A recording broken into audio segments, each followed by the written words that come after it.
Hello again, everyone, and welcome to the Phibbs the Druid podcast. I am your host, Phibbs. Today, we're going to be talking about removal in green. That's right. We're going to be talking about target removal, as well as board wipes in mono green, uh, and counterspells in mono green. So, um, I think I need to talk about these two just right off the bat because they're the staple things. We're going to talk about Beast Within and Crossing Grip. So, Beast Within is an instant for 2 and a green that just says destroy target permanent. His controller gets a 3/3 green beast creature token. So, this hits everything. It hits lands, it hits planeswalkers, it hits enchantments, it hits creatures, it hits artifacts. I think I already said enchantments. But yeah, it turns them all into a 3/3 green beast creature token. This is pretty much the gold standard when it comes to removal in green. And then there's also Crossing Grip, which is also 2 and a green. It's an instant with split second, so as long as this spell is on the stack, players can't cast spells or activate abilities that aren't mana abilities. Simple. Destroy target artifact or enchantment. So you'll see why these are. It's easy to see why these are the gold standards. They're pretty low costed. They're both instants, and Crossing Grip can't be responded to, and Beast Within just hits everything. So I just had to mention them at the very beginning because they'll be referred to later in the episode as examples. But yeah, let's dig into it. So let's talk about a card that I don't think a lot of people have ever even heard of. It's called Life Force. It is an enchantment for green that simply says pay green, counter target black spell. Super simple. It's a bit of a strange spell in my opinion. It's a wonder we ever even got a card like this. It's just it's a weird one. It's kind of niche, considering it's just a completely dead card if you're not playing against any black. But I have seen it used to pretty solid effect, and it can hit a lot of really nasty things, like that player over there is about to cast Reanimate. No, you're not going to cast it. That player over there is about to cast Rise of the Dark Realms. No, you're not. And I'm saying this from the position of a mono green player, which is super rare to even be able to do that kind of thing. Even if their commander is just super problematic, like you're playing against Corvold, it's Jund, it's red, black, and green. It's still a black spell. You can counter it. Next two cards I want to highlight, I would pretty much consider it as counter spells, and I think this class of spell is technically a counter spell in my opinion. But they're Autumn Veil and Veil of Summer. They work almost exactly the same. And Autumn's Veil is an instant for 1 and a green. Spells you control can't be countered by blue or black spells this turn. And creatures you control can't be the target of blue or black spells this turn. Veil of Summer does almost exactly the same thing. It says draw a card if an opponent has cast a blue or black spell this turn, so it cantrips. Spells you control can't be countered this turn. You and permanents you control gain hexproof from blue and from black until end of turn. So these are, it's a lot of words for a very simple effect. You're playing against somebody who's playing blue or black. You cast this. You and your stuff, specifically your creatures with Autumn's Veil and specifically your permanents with Veil of Summer, can't be touched by anything blue or black until end of turn. So they're essentially a counterspell for a counterspell because both of them say spells you control can't be countered. So they're an anti-counterspell counterspell.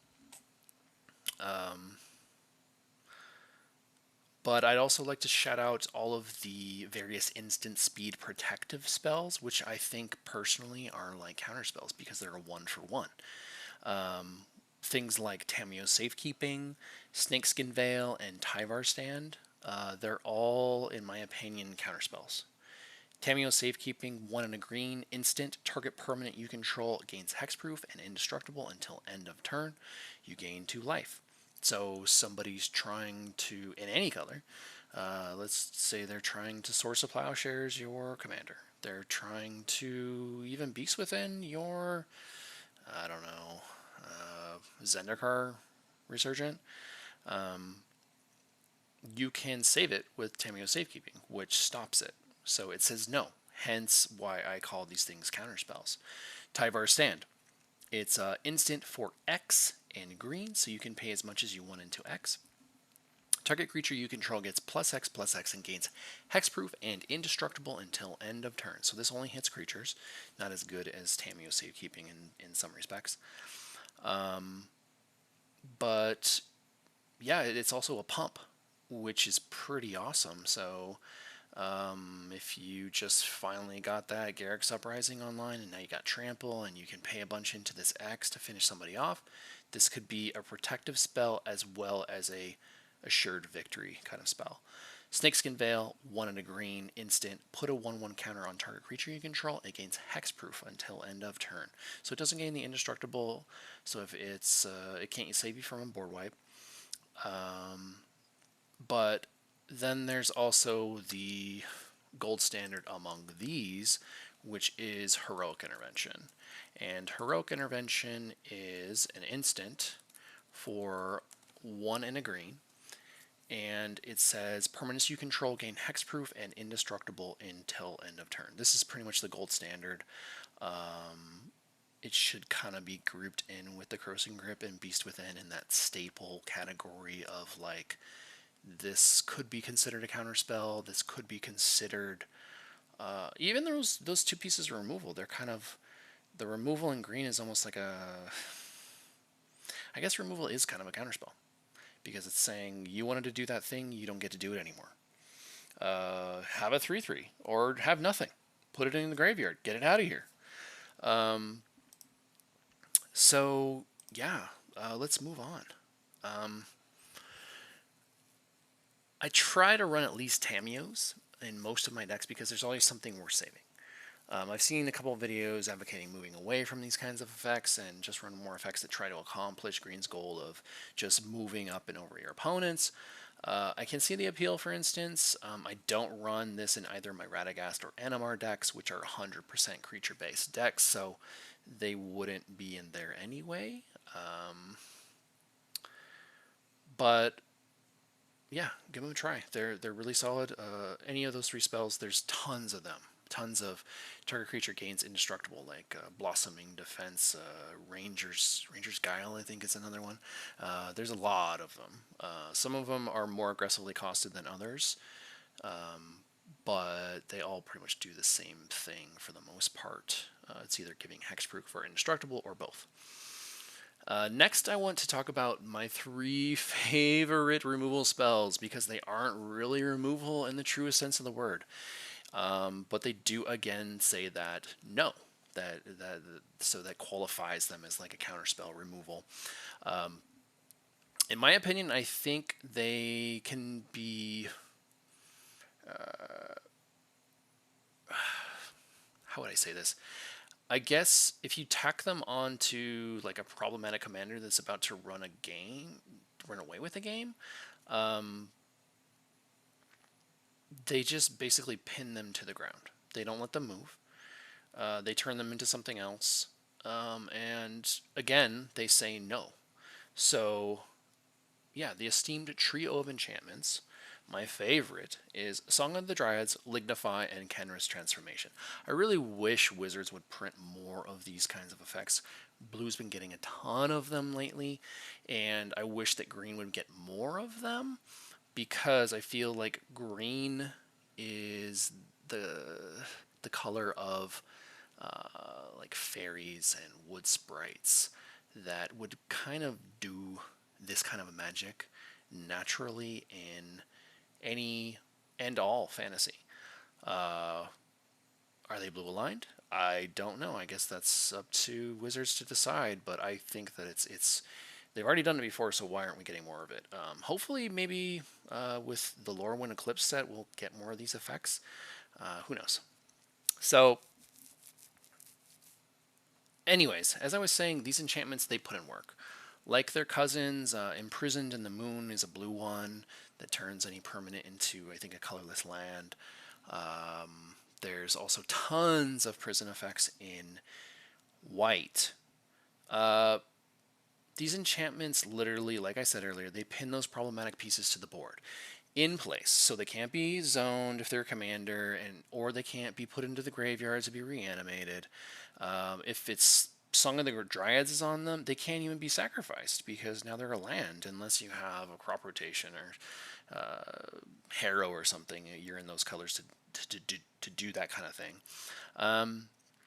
I really do think, though, that Song of the Dryads is the superior of the clutch because it hits any and all permanents, so it's very similar, in my opinion, to Beast Within. You can even throw it on someone's problematic land, like a Nykthos or a Glacial Chasm. I can't recommend these ones higher. They even work great in multicolored decks because they're all single green pip in their CMC, so you can pretty much jam them into anything that's already running green. Next, I want to talk about big, beefy removal that removes multiple things at once, specifically Bane of Progress and Terastodon. I also think Kogla, the Titanate, fits into this category. Bane of Progress is honestly one of my favorite green creatures of all time when it comes to EDH. This 6-drop elemental will always put in work. It can clear out problematic enchantments and artifacts that were otherwise protected because it's a board wipe. It also scales in power the more it destroys, which I find extremely flavorful, and it's always satisfying to execute. Next up, there's Terastodon. For 6 and green, this 9/9 elephant says, when Terastodon enters the battlefield, you can destroy up to 3 target non-creature permanents. For each permanent put into a graveyard this way, its controller creates a 3/3 green elephant creature token. So, funny story, I actually played a game last night using this, and if I remember correctly, I destroyed a Rhystic Study, a Painful Quandary, and some silly Spider-Man artifact that nobody cares about. And what was funny is that the Golgari player, an older gentleman who I know had been playing the game for years, the guy who was playing the Painful Quandary, he'd never even seen Terastodon before. And he asked for the card so he could take a picture of it. So this just goes to show just how vast this game truly is. You can find yourself just playing along, find a card that fits the exact purpose you're looking for. And in this case, he told me that I think he'd been running into a lot of Ultron decks recently. So since he's running this Golgari deck that's kind of like looping things in and out of the graveyard, this kind of fits the bill. This moment, this kind of conversation, it's literally why I created this channel, to bring to light cards that a lot of veteran players would look at and be like, oh yeah, I've known about that card for years, but there's so many new players now to the game that I think when you point out what I call an oldie but goodie, like Terastodon, there's really some great teaching and learning moments that can happen in the course of those conversations. Friendships can be built, numbers can be exchanged, play groups can be formed, all kinds of things can they blossom out of those little tiny moments that you're having where you're teaching or you're learning. So, as I was saying, Terastodon, there's really not a whole lot to discuss. This card's pretty elegant design, in my opinion. It's kind of like 3 Beast Withins on a stick that only hit non-creature permanents. But it can hit a lot of problematic permanents, like aforementioned Rhystic Study, Painful Quandary, also things like Smothering Tithe, Rest in Peace, Ghostly Prison. The list goes on and on and on. Anything that's jamming you up when you're trying to get in. Dope card, please try it out in any of your green decks that want a 9/9 for 8 mana. Kogla. Let's talk about Kogla the Titan Ape. 4/3 and green, green, green. This legendary 7/6 ape says when Kogla the Titan Ape enters the battlefield, it fights up to one target creature you don't control. So, right off the bat, the creature counts as its Fight Club style removal, which is pretty cool. He's also a 7/6, so he's pretty beefy. When Kogla attacks, destroy target artifact or enchantment defending player controls. So it should be noted he doesn't even need to survive or connect with an opponent to get the artifact enchantment removal, which you get on attack automatically. That will go onto the stack. Lastly, Kogla says, pay 1 and green, return target human you control to its owner's hand. Kogla gains indestructible until end of turn. So this paired with like a Teamer Sabertooth, I believe if you have infinite mana, you can do like a lot of infinite ETBs, infinite leaving the battlefield, because I believe Teamer Sabertooth is a human. No, it's not. What am I talking about? Teamer Sabertooth is a cat. But again, Teamer Sabertooth, just to mention it, it's 2 and green, green.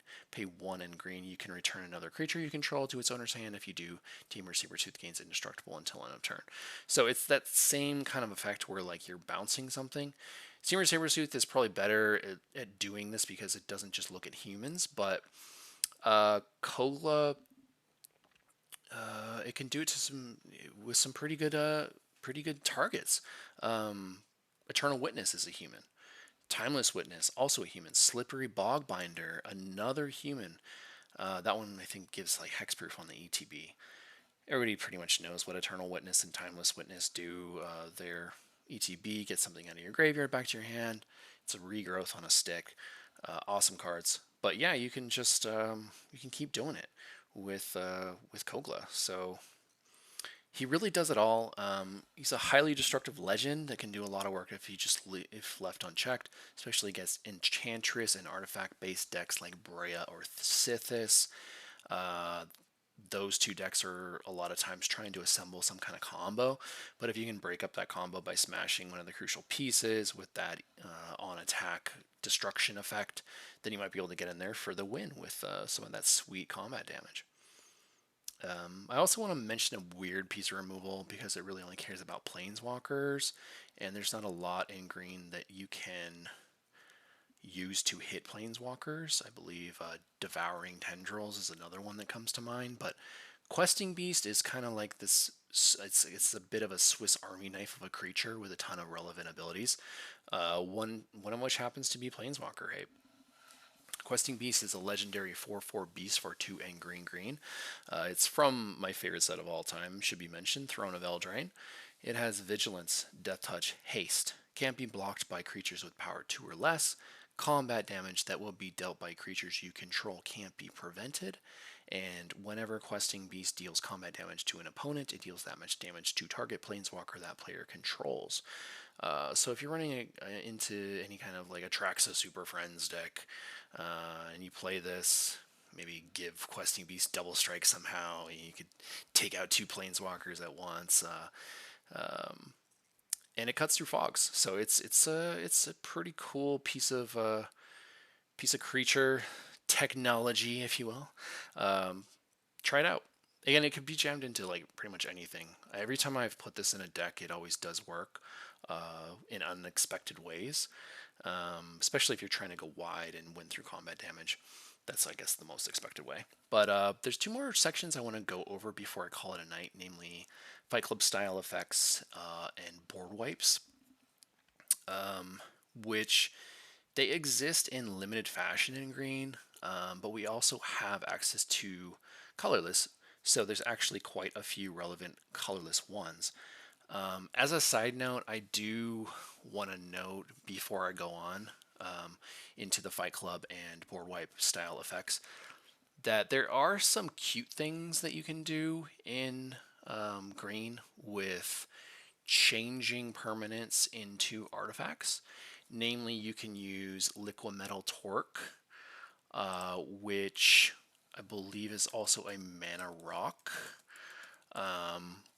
But yeah, Liquid Metal Torque is an artifact for 2 colorless. It taps for 1 colorless, but it can also tap and target non-land permanent, becomes an artifact in addition to its other types until end of turn. So you can turn something into an artifact, and then you can hit it with something like Nature's Claim, which I believe is a let's see, there it is. It's it's an instant for 1 green. Destroy target artifact or enchantment. Its controller gains 4 life. So yeah, you're giving them 4 life, but maybe you used it on their Smothering Tithe. Maybe, well, no, excuse me. It's already an artifact or enchantment. You're going to want to use this on creatures. You can also turn planeswalkers into artifacts. You can turn lands into artifacts and do this. So it's kind of a cute little thing that you can do. I believe the other one is, there's another liquid metal thing, liquid metal coating. So it's like half of the liquid metal torque. It just says tap, target permanent becomes an artifact in addition to its other types. But then you can hit it with any kind of artifact removal. So again, like I said, it's kind of a cute thing, but I wanted to mention it because it is important, because maybe that's part of your strategy. Maybe it's just harder to assemble because you need both of those things in hand. I think of the two, I would definitely include the Liquid Metal Torque just because it does tap for mana. So let's start with the Fight Club effects. This section has a ton of effects. Lots of Fight Club effects. But there's also this other thing called, which I would call straight shot effects. They're shoot effects, I think, is what a lot of the community refers to them as. There is a significant difference between the two, and it's usually speed. Fight Club effects usually work at sorcery speed. The shoot or straight shot effects, as I call them, they work at instant speed, so they're faster. And it's usually the Fight Club effects, they're usually these two creatures deal damage to each other simultaneously. So they fight, they clash. And if you happen to have a creature that has Death Touch or is really big, it's a 10/10 that's fighting a 5/5, you're going to win that fight.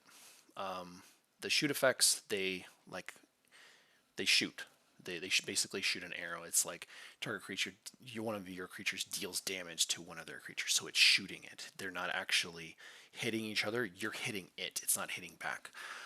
So again, if that creature has Death Touch, it will usually win that battle of arrows, I guess.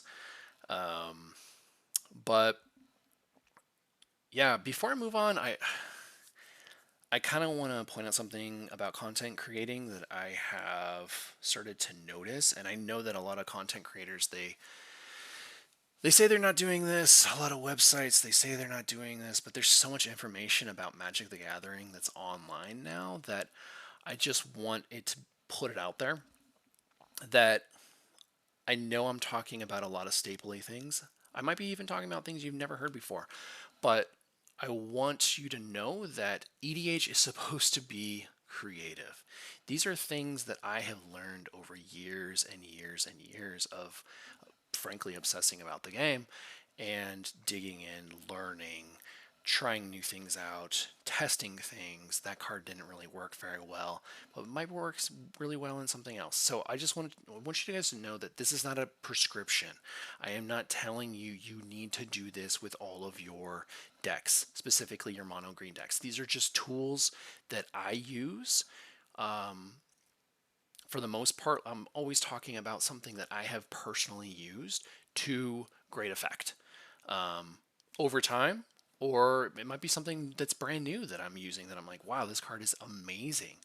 But I just wanted you to know that I'm not trying to do set up some kind of monkey see, monkey do kind of thing where you have to be doing this, where I'm saying you absolutely have to do these things to succeed. Outside of maybe card advantage, I do really think that you need the card advantage in mono green in every deck. Specifically tailored to your strategy, of course, but you need it. It's very important. You need the ramp, but green is already doing the ramp no matter what. So anyways, moving on. I just wanted to point that out. So I want to talk about three of these Fight Club and Straight Shot cards. One of them is Prey Upon. Ram Through would be another one, and Devouring Tendrils will be the last one that I will talk about.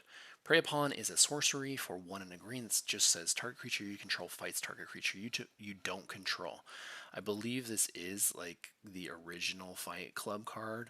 I could be completely blowing smoke up your skirt about this, but I don't think I am. I'm pretty sure this is like the original.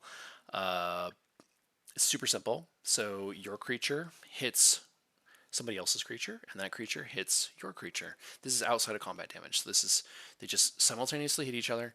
If you win the fight, you have now successfully removed that creature from their board state. Again, even this could be even called like a countered spell in some respect because, yeah, okay, it's interaction. That's what a lot of people want to call it these days, but it's saying no. It's saying, hey, you wanted to keep that thing? No, you don't get to keep that thing. Yeah, let's move on to Ram Through and Devouring Tendrils. Both of these are shoot or straight shot effects. Ram Through is 1 and a green for an instant. It says target creature you control deals damage equal to its power to target creature you don't control. If the creature you control has trample, excess damage is dealt to the creature's controller instead. This is a crazy one because if your creature inherently has trample and it's huge, you could shoot something that's very small, like a Llanowar elf that's sitting over there that could be blocking you. Maybe your commander, or whatever this thing is that has trample. It's huge, but it doesn't have haste, and your opponent is sitting there at like 9 life. You could literally push them off the table just by ramming through, which is pretty crazy. It's like a shoot that could also put them in the dirt. Devouring Tendrils is a sorcery for 1 and a green. So again, this is a shoot that actually is slower. It's acting at sorcery speed, but it says target creature you control deals damage equal to its power to target creature or planeswalker you don't control. So it does hit planeswalkers. When the permanent you don't control dies this turn, you gain 2 life. It's one of the rare instances in green where you can directly deal with a planeswalker. Also, you gain that 2 life, and this is another tangent, but anybody who knows me personally knows that a lot of times when I win, I'm winning at a very low life total. So gaining that last little 2 life, it can sometimes be relevant. You never know when you're going to need it. You're sitting there doing the math. If I swing all out at this guy, but this guy's going to crack back, and I'm only going to be at I'm going to be at -2, or if I do it this way, I might still be at 2 health. But I just want to say you can still win the game at 1 life. Just last night I was playing a game where I won with 4 life. So just because the odds are against you, never give up. Just be tenacious. It doesn't mean that you still can't pull it off. Don't concede. Like, we're here to have fun. What do you have to do anyways? Like, you showed up to whatever it is, to your LGS, to a Magic Con or something, or even to your regular playgroup. Like, why are you going to concede? Because you want to move on to have a better game next game? Like, no, you could pull it off. So I'm not really going to talk about any more of these effects. There's a ton of them. I mean, I'm talking like dozens of these effects. You can tailor them to your playstyle, your flavor, your specific taste. And yeah, there's a lot of them. They're all pretty fun. Especially if you're just have big beefy creatures or you've got death touch creatures, they work really, really well. Lastly, tonight I want to talk about board wipes in mono green. There's really only 3 that are actually green that I run. 2 of them are pretty narrow, but I still consider them here. The Great Aurora is one of them. Wave of Vitriol is another, and Back to Nature are the green ones that I'm going to discuss. There's also Ugin the Spirit Dragon, All Is Dust, and Nevinaral's Disc, which are the colorless ones that I'm going to highlight. But we'll get to those after I talk about the green ones. Should be noted, I've been using all three of these to great effect for years, so please give them a try because I don't think that you're going to be disappointed. So first one is Great Aurora. I run both Great Aurora and Wave of Vitriol in my Multani deck. And that's an old deck. I've shot these spells quite a few times. Great Aurora is a sorcery for 6 and green, green, green. So that's 9 converted mana cost. It states, each player shuffles all cards from his or her hand and all permanents he or she owns into his or her library. Then draws that many cards. So if you have 20 permanents on the battlefield, you're drawing 20 cards. Each player may then put any number of land cards from his or her hand onto the battlefield. Exile the Great Aurora. So I know what you're thinking. Why would anybody ever really want to do this? This is kind of like a reset, and I do have an answer because you want to shoot this spell when you're really far ahead, or because you have the highest land count in your deck because you're running like a landfall deck, or you're running some Lumra list that has like 53 lands in the deck. Because then, if you're shooting this on your turn, it's sorcery. All of those lands are coming in untapped, which means you can do more. And if you had 25 permanents and this guy had 10 permanents and this Spellslinger player over there had 5 permanents, you are going to come out on top if this spell resolves. I'd really recommend running this in a landfall or a big mana deck. And you never know. It's kind of chaotic, but you could run into that Concordant Crossroads or that Craterhoof Behemoth, and if life totals are low enough, you could just clean somebody out right then and there because you removed all of their blockers. This removes all of their blockers, and it's still your turn. Really cool spell. I'd recommend using it. It's always fun to resolve it because nobody sees it coming. A lot of people have never even seen the card before, and it's just it's a kooky little reset that happens. Next, I'm going to talk about Wave of Vitriol, also in my Multani deck. It's a 5 and green, green for a sorcery. It says each player sacrifices all artifacts, enchantments, and non-basic lands he or she controls. That's a lot. For each land sacrificed this way, its controller may search his or her land for a basic land card, put it onto the battlefield tapped. Then each player who searched his or her library this way shuffles it. So this deck can really hose 3, 4, and 5 color decks, especially ones that have like little to no basic lands. Ones that are running a lot of duels, because maybe you're not running any artifacts, enchantments, or non-basic lands in your deck. Maybe you're running all basics. And this is just kind of a way of clearing out all of those things because it's a sacrifice, which is nice. It gets around those indestructibilities, indestructible effects. Definitely going to hose some kind of Enchantress or artifact heavy deck like a Brea or a Sithis deck because it's a sacrifice. Of course, it can be countered, and it is a big splashy green sorcery for 7. But I think it's a pretty awesome card. I don't think a lot of people run it. I think it was run. It's like one of those, old school commander cards that people maybe used to run that they don't anymore, but I still think it's pretty effective when it resolves. Lastly, I'd like to go over Ugin the Spirit Dragon, All Is Dust, and Nevinaral's Disc, also known as Nev's Disc. So Ugin the Spirit Dragon is a legendary planeswalker Ugin for 8 colorless.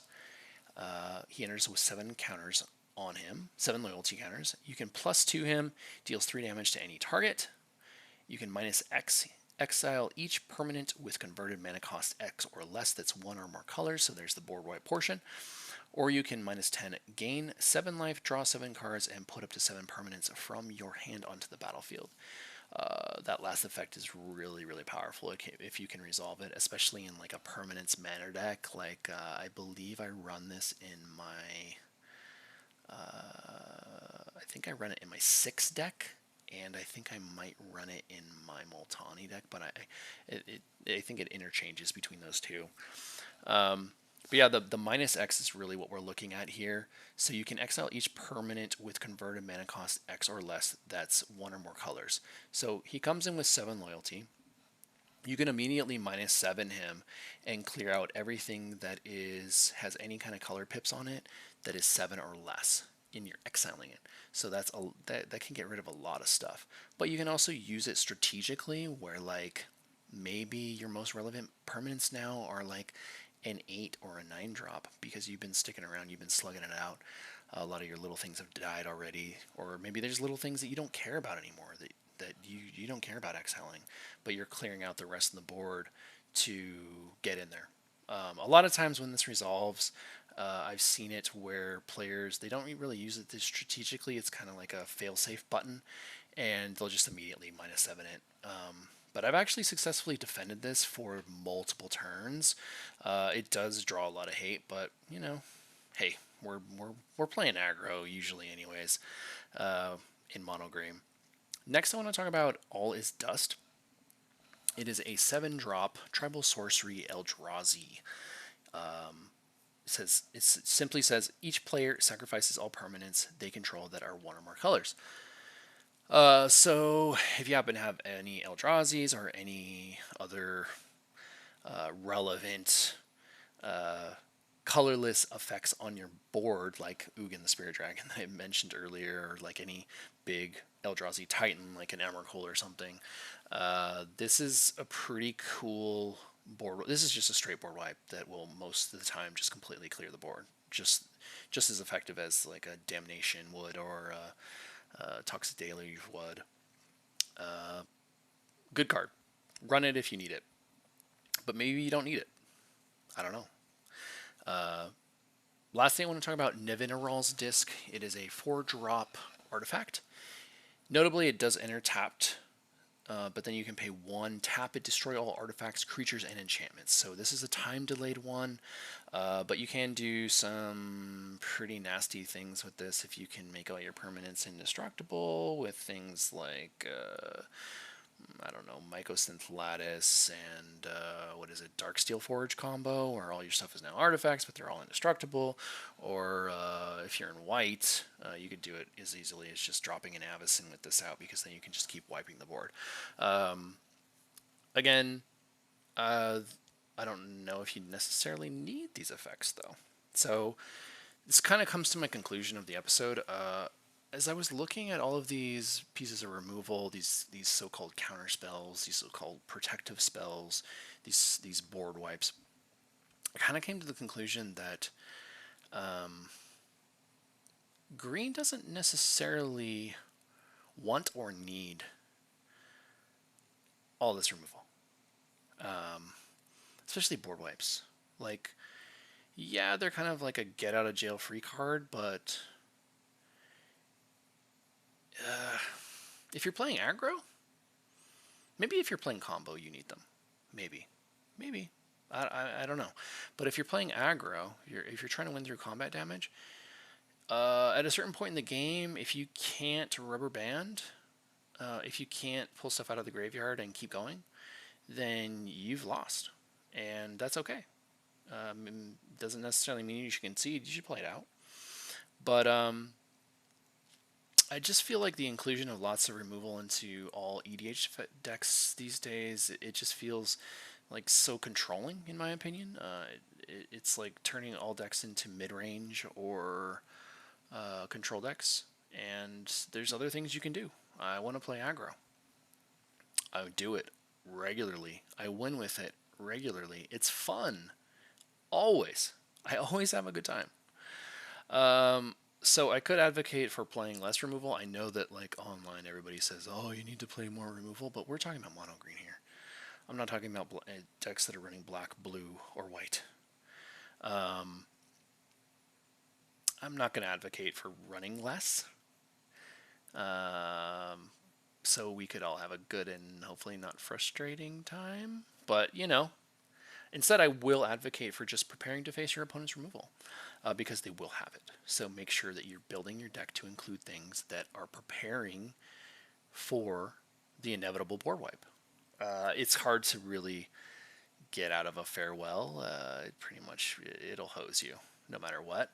But if you're including ways so you can snap your game plan back into focus instead of just conceding, you'll have a better time. Like just last night, I was able to refill my board by casting an Artisan of Kozilek. It's a 9-drop. It's a 9-drop Eldrazi that's a 10/9, and it just simply says, whenever you cast a spell, you can return target creature from your graveyard to the battlefield. It also has Annihilator too, which is relevant.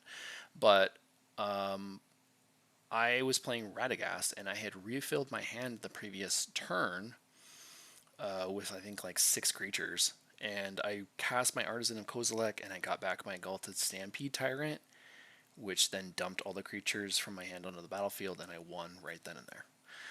So again, that was me planning ahead because I knew that inevitably I was going to be facing removal. It's always going to be there. It's